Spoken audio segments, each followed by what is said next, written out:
last department here, I'd like to bring up Frank Ward from the library because he can explain what this, the MAR certification is far better than I can. Okay, thank you. The library is one of the departments that's actually used by everyone in town. We often hear, does the library still matter in the age of the internet? Well, as of the end of May, April 30th, we have a people counter at the front door, and the number of people that had entered the building since July 1st was 90,000. The circulation is on tap to be about 165,000 for this year. We have 3 public computers for the internet. They're in constant use all day, all week long.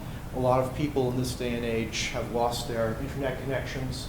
A lot of people have lost their jobs. We have one connection that's set up just for people to apply to jobs online. That's in use all day long. A lot of positions that you apply for now, you can't apply except online. So you have to have that outlet for people. And books haven't disappeared. We have more and more formats. We have DVD materials, we have e-books, we have e-audio books. All of these things are popular and their circulation is growing. We have to be open a certain number of hours a week, 59 hours a week, over 6 days, from Labor Day to Memorial Day. We have to be open on weekends. We have to be open evening hours as well. And because the building is so public, I don't want to alarm people, but because it's heavily used by children, especially after school, and for story times and so on, we have to have a minimum number of people to staff that building to make sure that it's a safe place, a policed place for people to be, not just children, but also seniors. I think some of you may have heard of some of the incidents that have taken place in other libraries around the Commonwealth, including the awful situation that happened in New Bedford a few years ago. We don't want that to happen in the library, and so far we've been very lucky and nothing has. The MAR that I was just, you just alluded to, is a formula that the state imposes upon libraries when they create their budgets. It's called a municipal appropriation requirement.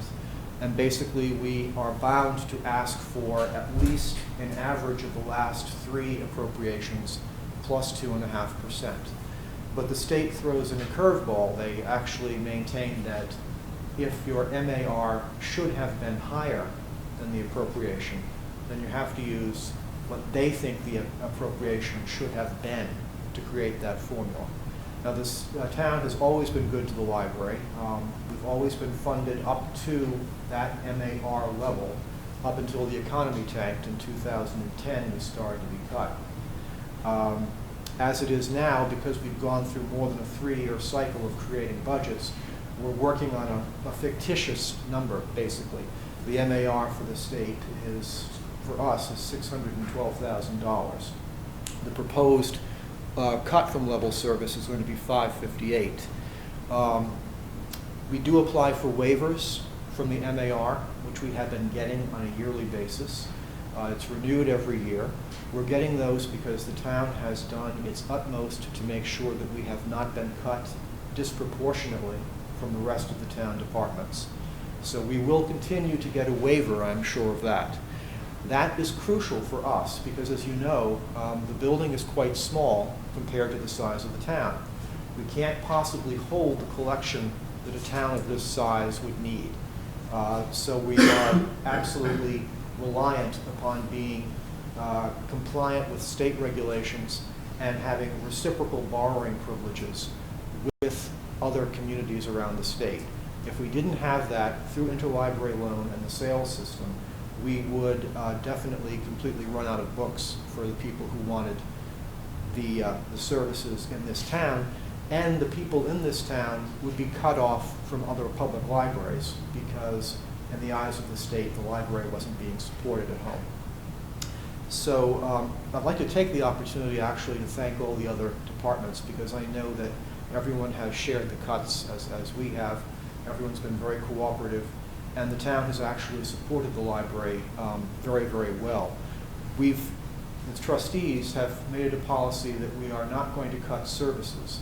We've been providing a full-service library in spite of the cuts from the town. And we've been doing this in gratitude for the town's support. We've been able to do it because we had state aid, and we also had income from trusts. And we've been whacking away at that for the past several years. The time is going to come, probably in a couple of years, where there will be nothing extra left to spend. And then unfortunately, we would actually have to cut services. So, thank you.